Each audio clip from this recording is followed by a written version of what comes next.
This is in that jumbo state that I talk about all the time. And we're live streaming during the daytime today to see how that works, not only for me, for you, for YouTube, the audience, or whatever. So I'm excited to be able to do this right now from there. Now, our topic today is going to be about the Battle of Los Angeles and the rumors and that went along with it. So we're going to go over two stories today, and we'll get into it in one of the greatest ways from there. In the meantime, I'd like to take the time to bid you good evening, good morning, good afternoon, wherever you may be in the 24 time zones watching this show today, because you could have been any other place tonight, but you chose to be right here, right now. Now, as the backstory always, I'm located in that jumbo state, and that is where those UFOs come out to play out, and it is Texas, and that is our thing when it comes down to this as well.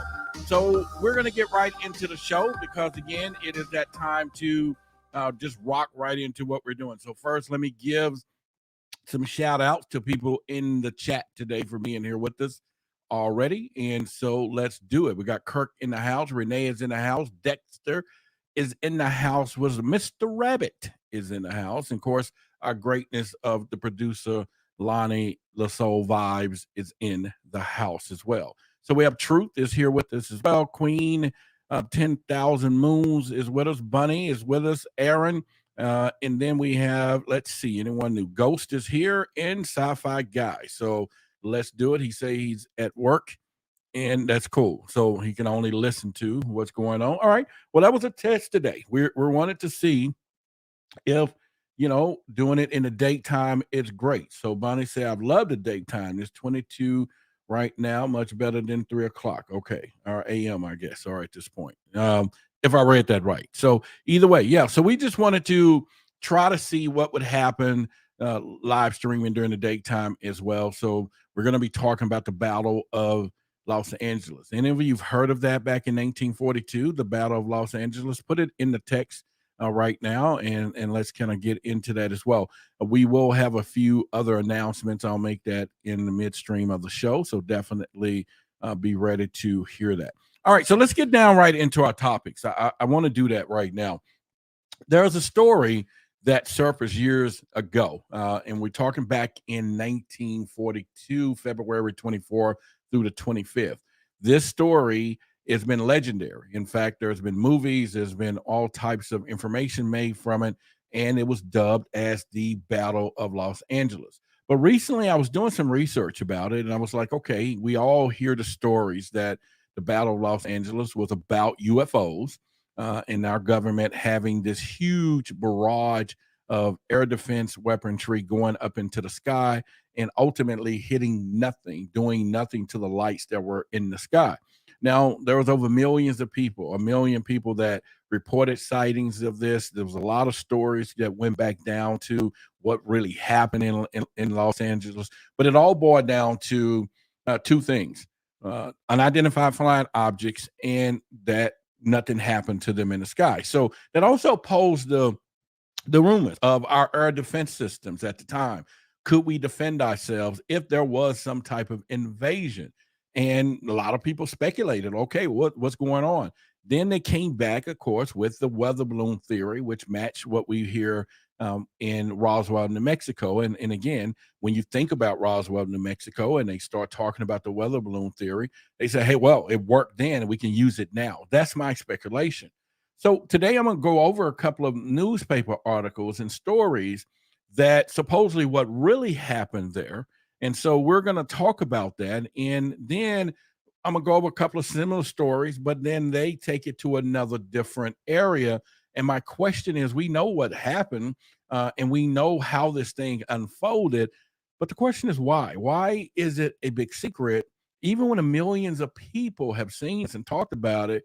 But then the story actually changes. And so, good. I see a few of you said that you heard about the story, and Ghost says salute to the big dog. What's up? All right, I'll be that growling pit bull today. And so at this point, let's dig right now into it. So I got a couple of things that I'll go in with this in the storyline. So let's begin in the beginning. We'll start with this when it all kind of went down, and this is the immediate story there, and I'll kind of play this along with you within this particular scene here. And it was saying that the citizens of Los Angeles was on edge, and the reason for this is that there was a Japanese submarine had just shelled what we call Elwood oil fields in Santa Barbara. Now they talked about this attack was muted, but it was rumored, and then so it got out.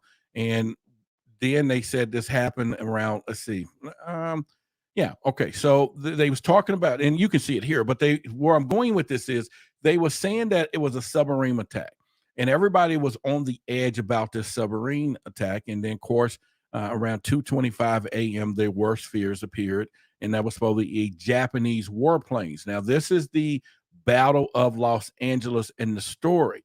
Now, the weeks and months of this attack was right after Pearl Harbor, and then so everybody was really, really on edge when this happened. Now let's take this into a conversation fashion for all of us.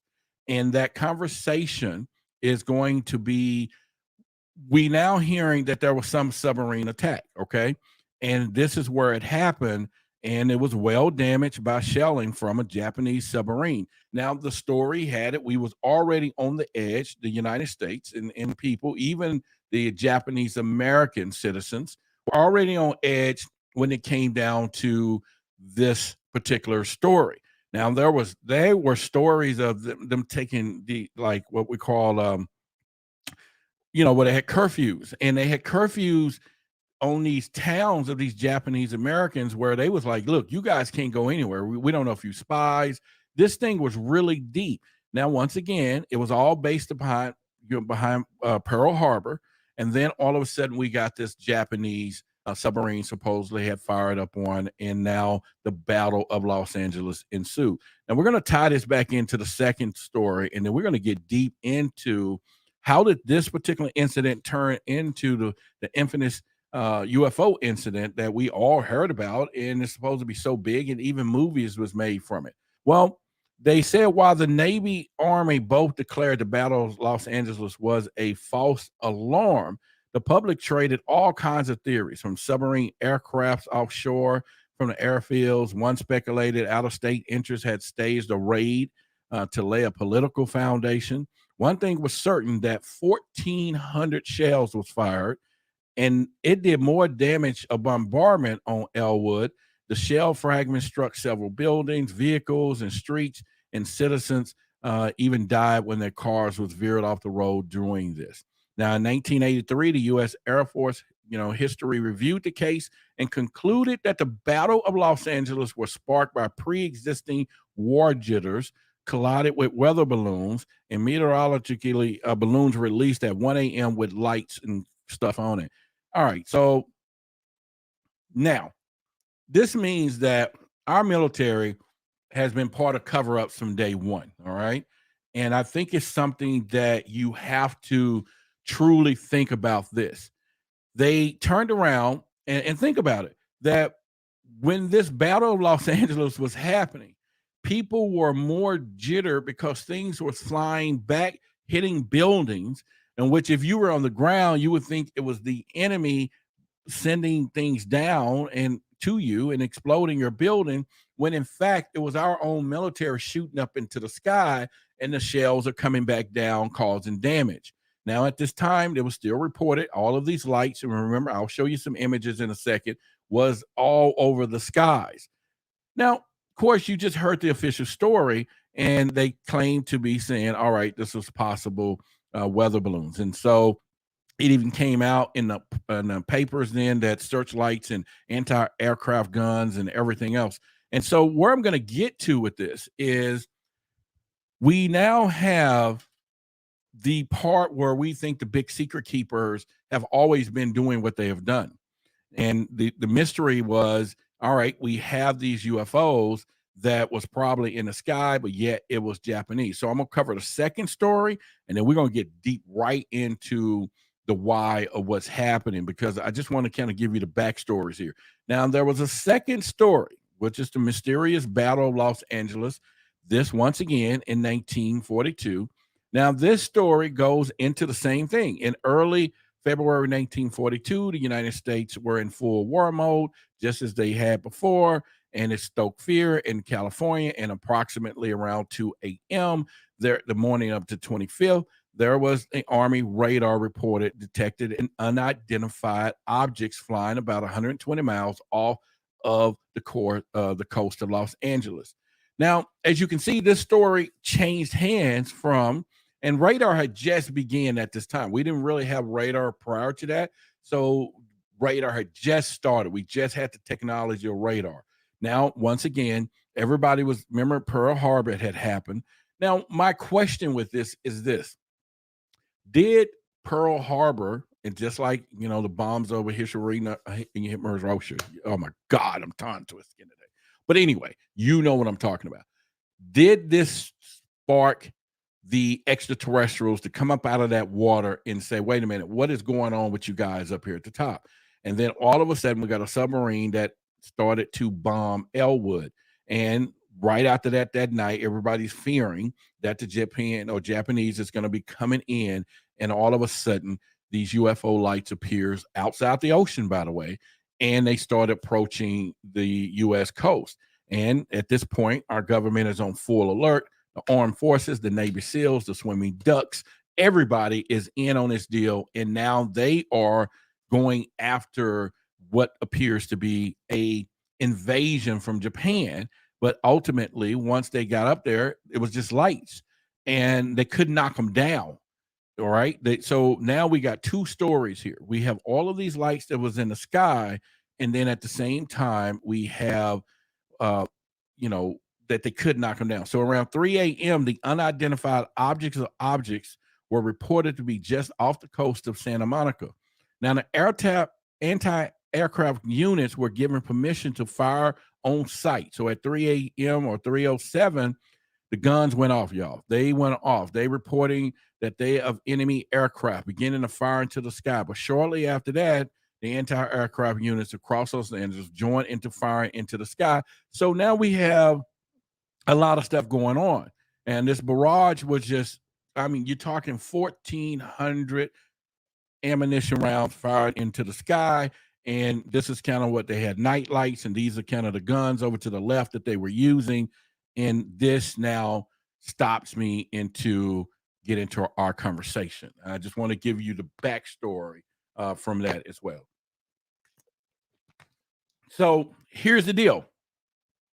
All of a sudden, we got two things going on here, and let's all talk about this right quick.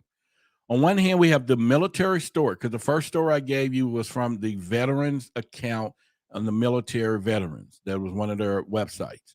And they particularly describing, as always, that this was a failed Japanese attempt to raid or invade our coastline there. Now, at this point, like I said, we already had, Pearl Harbor had happened just a few weeks or months before.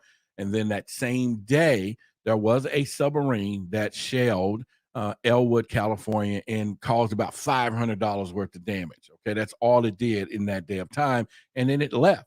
Now, that put everybody on high alert and saying, okay, something is coming. What's going on? And so later on that night, this is when the radar picks up all of these lights. Now, here's where it gets tricky. Everybody got in on this, okay? So it wasn't just a few gonorrhees and people shooting at these UFOs. This was a full barrage of our military on the ground going after these lights that was in the sky. And basically, and by the way, they hit nothing. They couldn't, and the lights were still up there while they're firing at these crafts or whatever they soon to be, Japan, or at this point now is slated as unidentified flying objects. Now, what it gets you to think, though, is we said these are weather balloons. So even if we have all this ammunition, anti-aircraft shooting into the sky, over 1,400 rounds, these balloons supposedly stayed in the sky. They didn't, even the explosions didn't make them pop. They just stayed there and encroaching up on our coastline, causing extreme panic.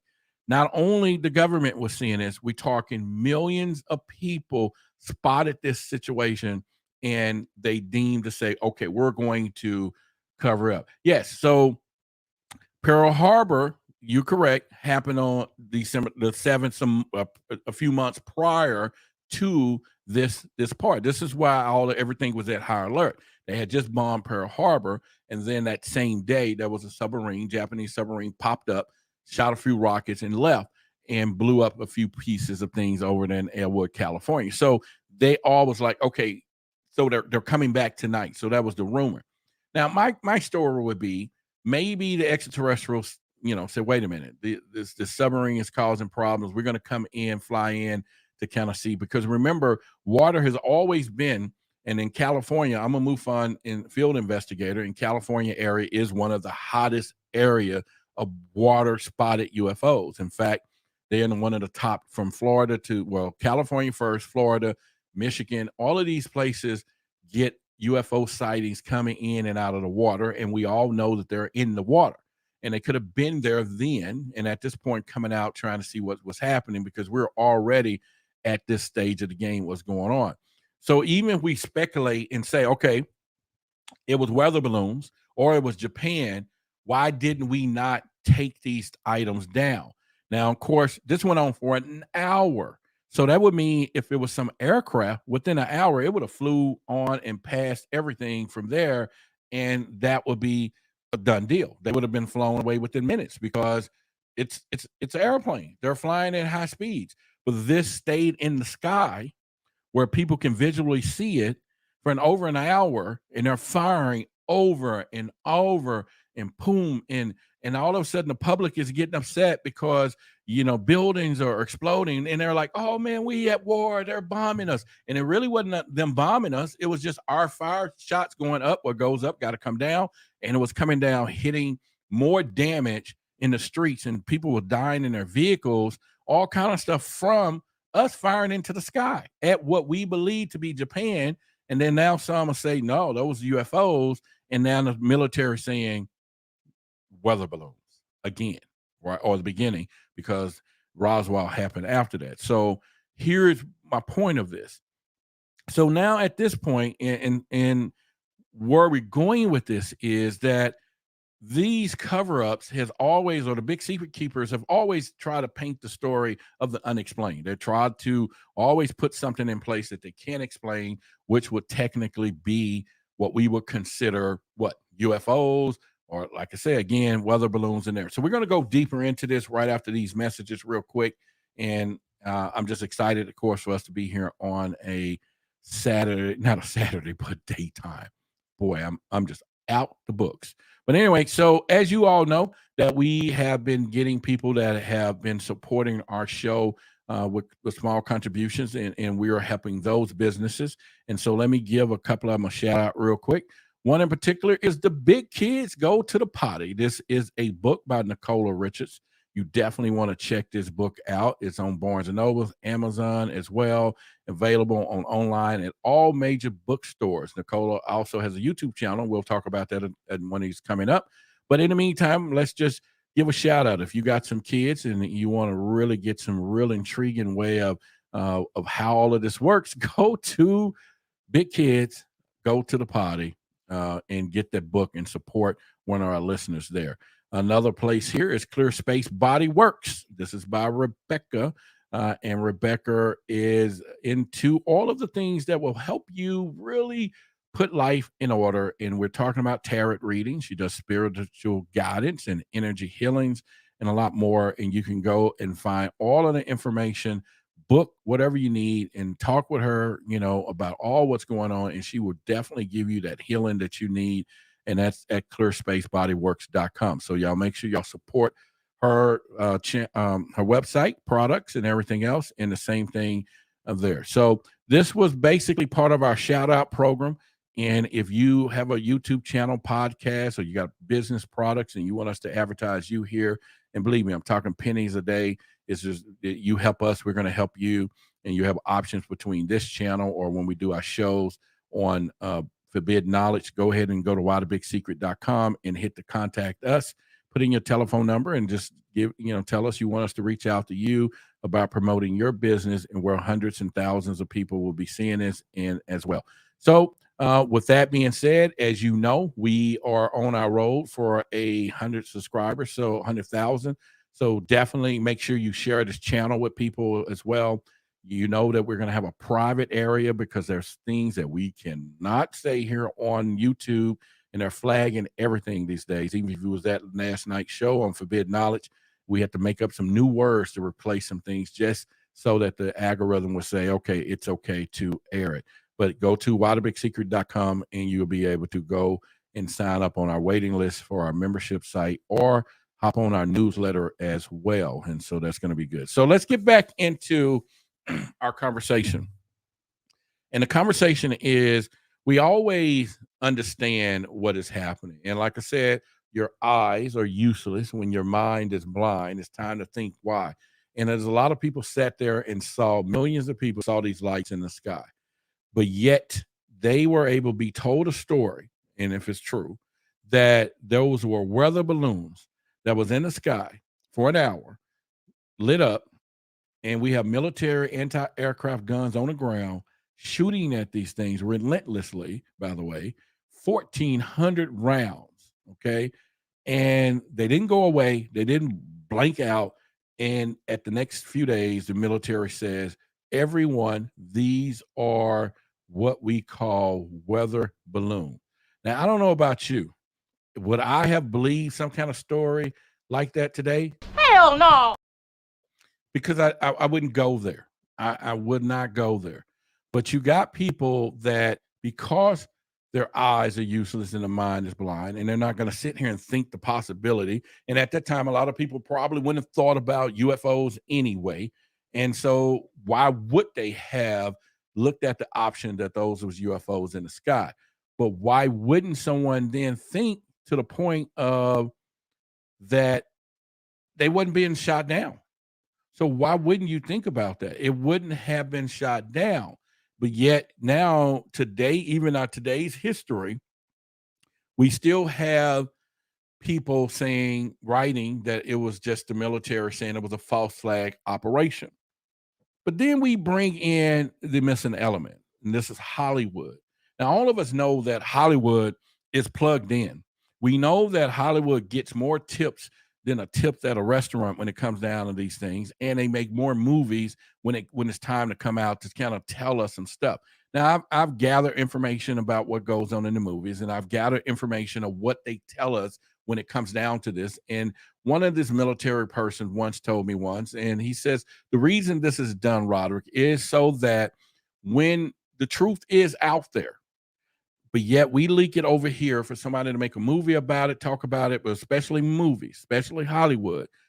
It's a great way for us to get the public mentally to begin, without even saying anything, that it's not real, because it's Hollywood. Hollywood made it up. So we can always say, oh, you saw that in the movie, don't worry about it. But it's all working hand to hand. But when you get down to newspapers, when you get down to private contractors, it is really a lot of people when it comes down to these big secret keys. This was a conspiracy that had to get all those people to lie. And they would. They probably would. It will definitely work like that, because this is a whole cabal of people to cover up the stories. And when it comes down to it. So for us, what are we supposed to do? What are we supposed to do to really go after the truth? And that are things that we need to look. I think, yeah, as Bonnie says, I know it doesn't make sense. You know, it's, and let me read some of the comments real quick and get you guys involved into the conversation. Yeah. And I think, you know, Bonnie says the weather balloon cannot survive such pressure waves. My point exactly. And we're talking about an hour. 1,400 shells of anti-aircraft was shot into the sky, and nothing happened. Nothing happened. But yet, today, we can live with the story that it is was a weather balloon. Now, that's going to send two messages. Either at that time, our military was a piece of sugar, honey, iced tea. And I'm not saying that, because I respect every person in the military. So don't go down like that. Don't let them talk about we couldn't shoot down no weather balloons, okay? then at the same side of that story is it was Japan. Now we would have been in an all-out war had that because Pearl Harbor had already happened, so the war it's on anyway. But the fact that they was flying in and now coming to evade us, but yet the only damages that was happening that was being reported was the shells coming back down. And that would have been a scary thing for us to be shooting all up into the sky, and you're down there at the bottom, and they're coming back down. And could you imagine 3 a.m. in the night? It's totally dark. These lights are in the sky. They got sirens going on everywhere. They have anti-craft. You're talking searchlights is up there. You got all of this stuff is happening, and you're sitting down on the bottom ground, and all of a sudden buildings start exploding around you, and you like, oh, they're shooting back, and everybody's like, and it's our own stuff. It's our stuff shooting up and coming back down, and now we're under attack. And so it is crazy if you were to been there at that time, but now it has now gone down as one of the biggest mysteries of all time. In fact, it's called the Battle of Los Angeles. But still, today, we're still mystified of what truly happened. So let us, as a collective truth seekers, begin the process to take away some of the facade of what's going on here. Let's take away the fact that, like Bonnie says, we can't, the pressure alone would have blew the balloons out right there in the one shell, the first one, would have probably blew up all the weather balloons. Okay. So what do we go from there? We got weather balloons, but yet there are lights in the sky. And then we got our anti-craft or anti-aircraft ammunitions just flying everywhere. Could have been UFOs. Could they have been coming out the water saying, let's go check out what's going on with this? Because again, it was right off the coastline. It's right in the water. This is where we know Earth is 73% water, and we have only explored 3% of that as mankind. And 90% of most UFO sightings come out of the water. So this is not a probability that they could not have floated out. Now we're talking orbs and lights, and that was back then some of the main occurrences that when it came down to UFOs and people reported these particular things. Now I can't tell you why they picked 3 a.m. to cruise the coastline, but it was just right after there was a bombing from the submarines, and a sub that popped up and then shot some shells and made about $500 worth of damages. And today that was probably been maybe 500,000, in today's dollars, depending on what it was. But at this time, it was still deemed that this is not what was happening. And so, but it still goes down in history as one of our world's biggest things that ever happened when it comes down to UFOs and the story. So what do you guys think about the storyline of this? And let me look into one of the things you hear. Liberty says you look cute without your hat, and we love all your shows from Brenham, UK. Well, you know what? Give you a shout out if I can find my little shout out clap for you saying what you're saying. That goes to Liberty McKenzie. Thank you for the kind words there. All right. So, and if anyone you want to support the channel, I got virtual popcorn. As always, you can definitely buy some virtual popcorn, and it's about the same as the movie theater. It's about $5. You can do it through Super Chat or Cash App, whatever you want. Super Chat is fine, right through YouTube, but you can support the channel. And always, if you could also hit that like button if you're enjoying the show, and also share the videos when the time comes. And I have my big light thumbs up pillow. It's just for you guys to see it firsthand, like the videos. All right, so let's get back down to the probability of what's happening and why would UFOs 3 o'clock in the morning decide in droves now, because this is a lot of lights, skate right a pass into our mist in the middle of the night, but almost in a hovering state because they stayed there a long time. And this is another thing.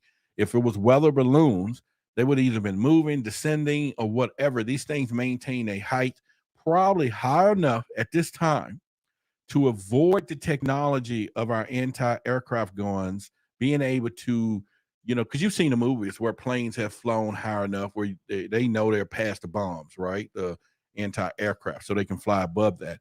And maybe that was what was happening at this point. I'm not for sure.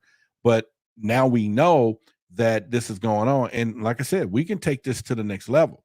We're talking about Hollywood has gotten into this. And if y'all haven't, you've probably seen the movie Battle of, let me see here. What was the name of that movie? Yeah. The movie Battle of Los Angeles. You remember the movie? And that was a great movie. If you haven't seen it, check it out.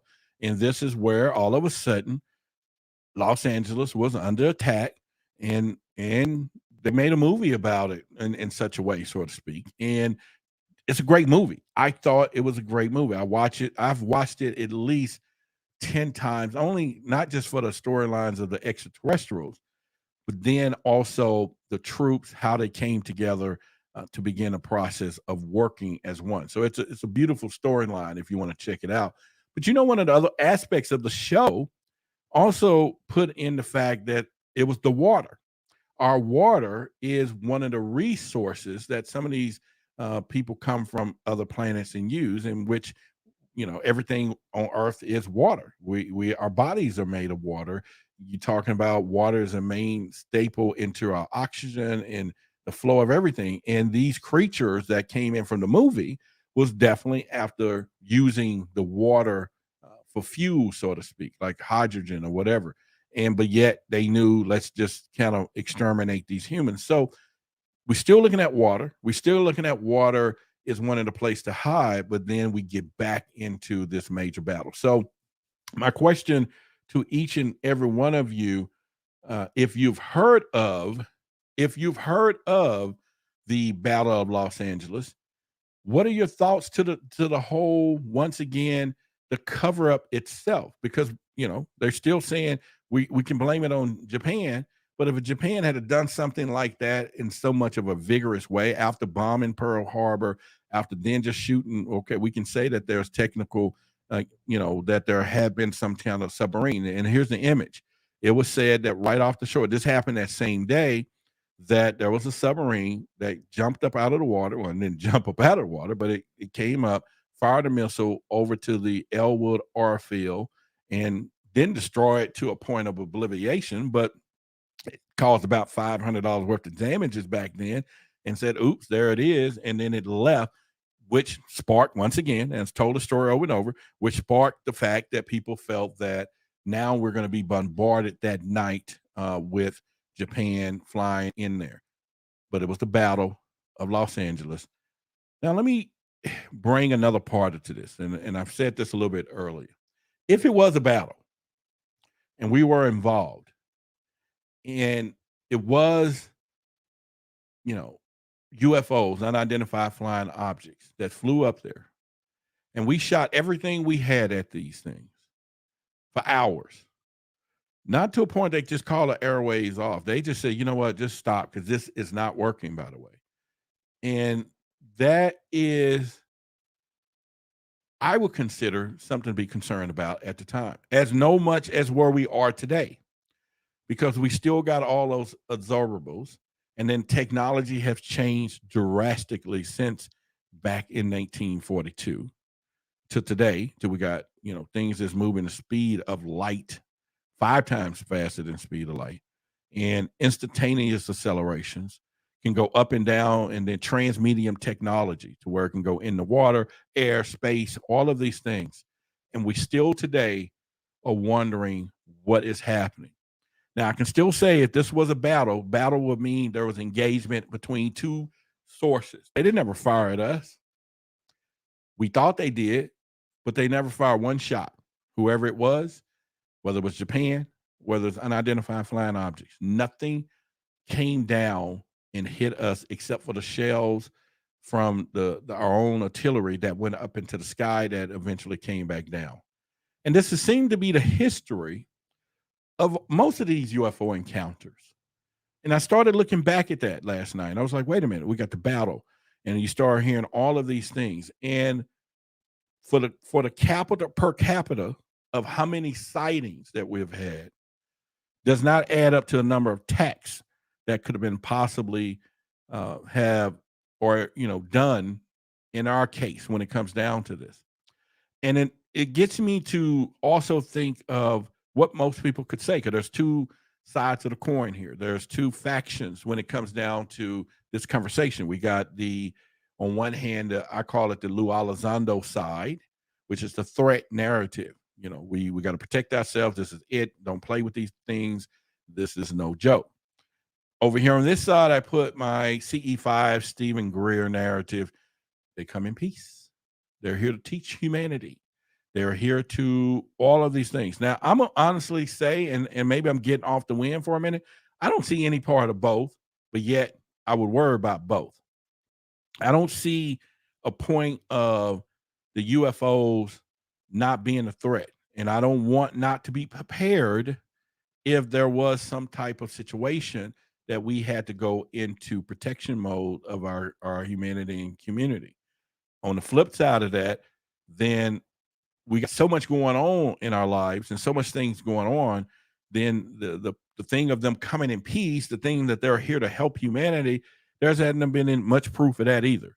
And so I would like to take a consensus here. Lonnie, if you are here, what type of instead of ones and twos, is there any particular symbols? I want two narratives here. I want enough symbols to signal that they're here to protect humanity, and enough symbols that there could be a threat or a symbol, and what could we use for that, Lonnie? And Kirk said, if the UFOs did shoot at us, would the government tell us? That's a great question. Probably not, because that narrative will probably screw the world up mentally, Kirk, and they won't tell us that. And then they won't reveal if it happened and we were unable to fight back or, stop it from happening or some point. And that would also lead to the public this losing their mind, because that's one of the things there from as well. So Terry said, The Day the Earth Stood Still, the original and the remake, both were great movies. There was good movies like the Cloud Barada Nico, which I don't know what that is, will be burned. Okay. All right. You can share that. I'm not for sure. He says, well, the government says that they didn't shoot at us. They also covered up the UFO part too. It's like that. Again, we know the big secret keepers are doing what they're going to do when it comes down to that. So Lonnie, or if our show producer, are you in the room? There you go. All right. So you're saying the thumbs up, they come in peace. All right. And then what would be the other one? So we're gonna throw that out there. So what we're gonna throw out right now for those of you in the audience and participating, and I'm going somewhere with this, so your involvement is definitely appreciated. Put a thumbs up, like she says there, if you believe they come in peace. And then Lonnie, what is the other one for the threat narrative? What sign symbol do we want to use for that? And Terry Hall said, according to a fairly popular interview, a UFO did disable a intercontinental ballistic missile. Yeah, that would be, I don't know if it was one of the nuclear weapons, but I did interview Captain Robert Salas. He was one of the Minutemen at the Airstrom Air Force Base. And I've talked to him, and he was there when it came in and disabled that. So there you go. We have two symbols: fire, not friendly. And then we have the fingers up if they come in peace. So let's put down in the text right now, for those of you, from all that you've heard, all of the history, what you think about this. Let's put over here about the UFOs or extraterrestrials, whatever they may be. Thumbs up if they come in peace. The two thumbs, not thumbs up, I'm sorry, peace sign. And I've been saying thumbs up all this time. I know Lana been like, what? All right, so I caught it. Peace sign if they come in peace. Fire sign if they're a threat narrative. Let's see what you guys have. Please go ahead and participate so we can go somewhere else with this conversation. Roderick, can you tell us about 178 domes outside the ice walls of Earth? Well, I've heard rumors of a little bit of everything from ice walls to Antarctica to everything else. So I haven't done a lot of research on that, but if that's something we need to look into, definitely hit us at the contact page on Why the Big Secret. Throw a little research in there and give us a little, little carrot to follow. All right. So once again, what do we got? We have peace sign for friendly. I don't see anything just yet. There's a delay, and then also the fire sign if they do not come in peace. We need to know this or what your thoughts are, and I'll give you some opinions. We'll go into some situations, and we'll look at things in a different fashion from there. And so let's see what we got. Terry says peace. All right. Lonnie says peace. All right. We have AJ said a little both. He said we got a little peace in both. And T, without using a sign, but I'm assuming, saying that they're gonna live. Okay. Liberty says peace, and then we would accept it when it turns into threat. All right. Bonnie says peace. Magneticus says yin yang, and Sunshine says peace. Okay. And I'm with you on that. And we'll look at that. Aaron agrees with Christine. It depends on the race of the extraterrestrials, and some may be benevolent or malevolent. Okay, we could say that. We could think that that's one of the things that we could do. Roderick asking the question is like deciding if LA peaceful or not. There's all kinds of people on the planet that I would imagine is the same with the universe. Okay, so I'm with that, Terry. I'm not against the fact that we could look at that, but let's go back to history of what we got now. So most of you saying peace, and I get it. Now I'm more with the threat narrative, and reason I am is only because just like everything else in life, we want to be prepared. Preparation is everything. Okay, and don't get me wrong. I think I've told the story on many occasions, and I'll say it again. If any of you at home and you have an alarm system in your house, let's go through this scenario. Let's go through the visualization of what I'm about to share with you. And you are the protector of the house, or you a woman of the house. You there, an alarm system gives you protection or the thought of security that if anything goes down, you're going to be alerted. You're going to know about it. All right. So regardless to the fact, right at the night hour, you just kiss the kids to go to bed, or you're the husband and your wife, everybody go to bed. You look out the window and you see something with a shadow standing across the street with red eyes. That's all you see, shadow, red eyes. Y'all with me? You're with me, right? And it's just standing across the street staring at you. So you activate the alarm. Doop. No problem. And it looks at you and it does this. It waves its hand and your alarm gets disabled. Boom, right in front of your face. It cuts off. You're like, what the heck? So you turn around, you arm it back up. You look outside, you see that object again, and it waves its hand and it disengages your home alarm again. Now, the theory has it, what most of you are saying, nothing has happened and we shouldn't worry about it, or some is malevolent and that could have been a benevolent ET extraterrestrial is what I'm trying to explain.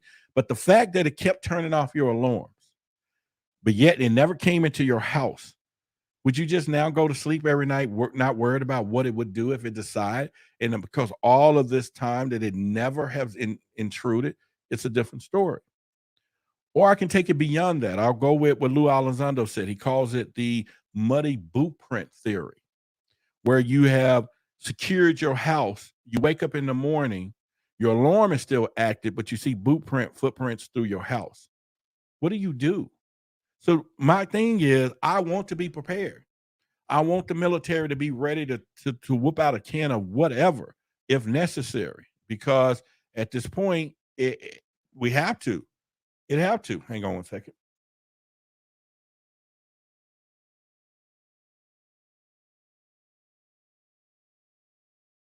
So the muddy blueprint theory is in high alert. So that goes back to what some of you are saying, whether they're in peace or not. But then let's also think of all the abduction stories that you've heard. There's many said they've been pro. It was painful. It's not something that they wish upon their worst enemies. And people still mentally disturbed about it today. And this has gone on in history. We talk about cattle mutilations, poor cows. It's happening. It happens all the time. So, what is really going on when it comes down to these things from there? So, the fact of the matter is, whether they come in peace or whether they come as a threat, either way, we be prepared for either or. Now, I have not seen any representation of an extraterrestrial saying, "I come in peace. Here I am. Here's a cure for athlete's feet or whatever. I don't know. I want to help humanity." None of y'all heard any of those stories, not to a point to where it's verifiable that they have actually did something to save the planet. Now we go back to them turning off our missiles. Was that a way for them to say, well, we just want to show you the power that we have or not? So once again, uh it's one of those things to begin the process of what we're doing. So I understand it, I get it, I understand what is happening there, and pretty much, and so you should at least look at this whole scenario for what it's worth, and then you can kind of go to a lot of things. I would say is pretty much, I don't know, I think it's one of those things that you just have to look at, the possibility. And like you say, malevolence versus benevolence, which is what.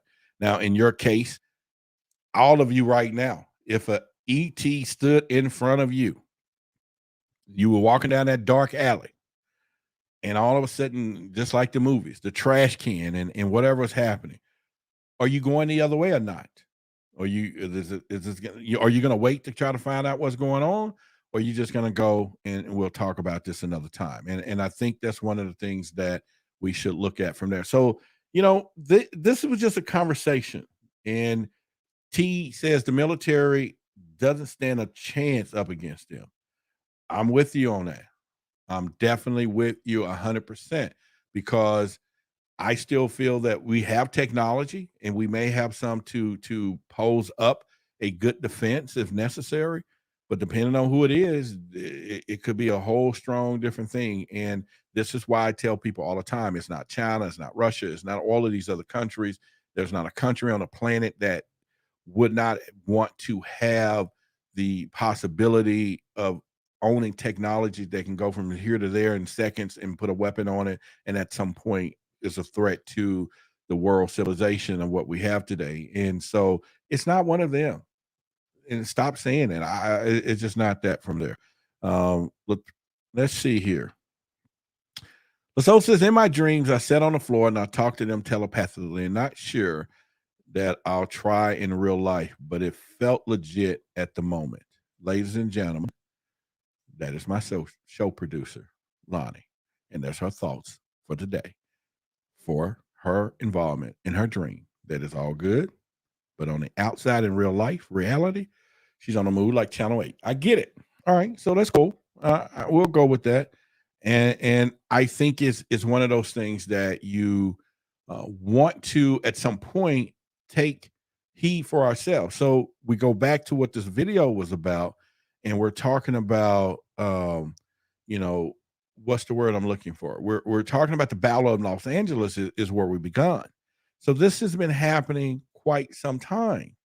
This has been happening for years, and still the same outcome, except for Roswell and a few other places that maybe they've crashed and we've done this, but the same outcome applied, ladies and gentlemen, that, if there was some type of battle, they didn't shoot at us. We always the ones shooting at them, possibly.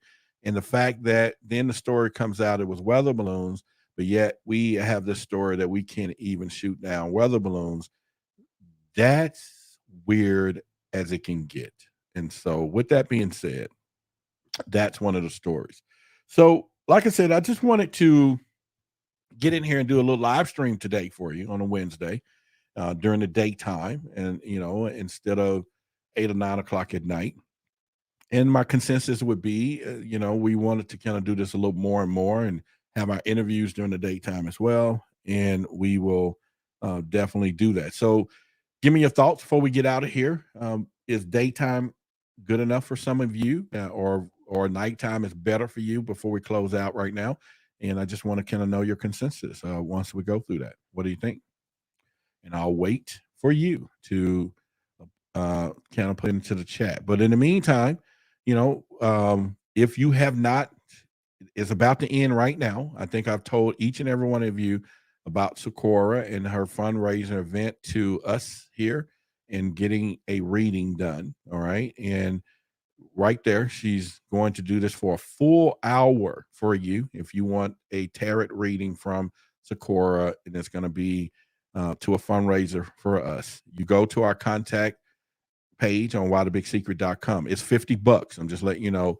You put your name and number in there. I'll probably be the one to call you, get you to arrange everything, and then she will then communicate with you and set up the time and date for you to have this read. It is a great Christmas gift for someone who believes, of course. It's definitely a good insight for you if you're trying to now put things in perspective to go into the next year. I did it. My show producer have done it. We have countless of people that's here in the room have done it in some of the shows, and not one of them had come back to say, Roderick, this is not amazing. And for a full hour, that is a terrific moment for anyone. And of course, you'll be supporting Why the Big Secret Show, and then at the same time getting a huge insight into your life in the future for you. So once again, that is here. You can, of course, email, but right now you can go to our website at whythebigsecret.com. Use the contact us page, put that in there, and definitely check that out for sure. And then, like I said before, if you got a business, you want to advertise here, your podcast, your shows, any of you got YouTube channels that you want people to kind of be aware of. I don't care what it is. If it's something you want to give a shout out, you basically can hop on in here and do that, as well as Rebecca has done it with Clear Space Body Works, and give a shout out to her. And please go to the website, check out our other products and services as well. And then, of course, make sure you get this book from Nicola. Get the book from Nicola if you got kids and you just want to support. This is our support back to everyone else. So let me look back and see any part of the chat before we can kind of go from there. And all right. So what we can do is let's put some things together from here. Somebody said the 72-hour eviction notice I just got says I don't have the $50. Well, I understand that, Kirk, and sorry about that, whatever that is, and going through and all of those things. And definitely meditations out to you and all that stuff. So anyway, so at this point, it's one of those things that someone has said daytime, Rod. Okay, sci-fi guy says daytime. I'll take the daytime, but it's something about the night.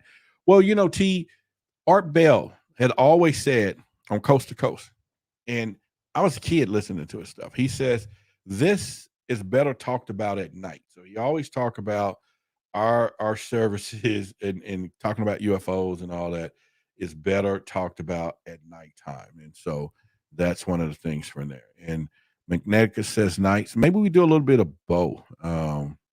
And we can pretty much do this thing here. So let's put some stuff there, and we'll do what we have to do from that time from there. And so let's do this. All right.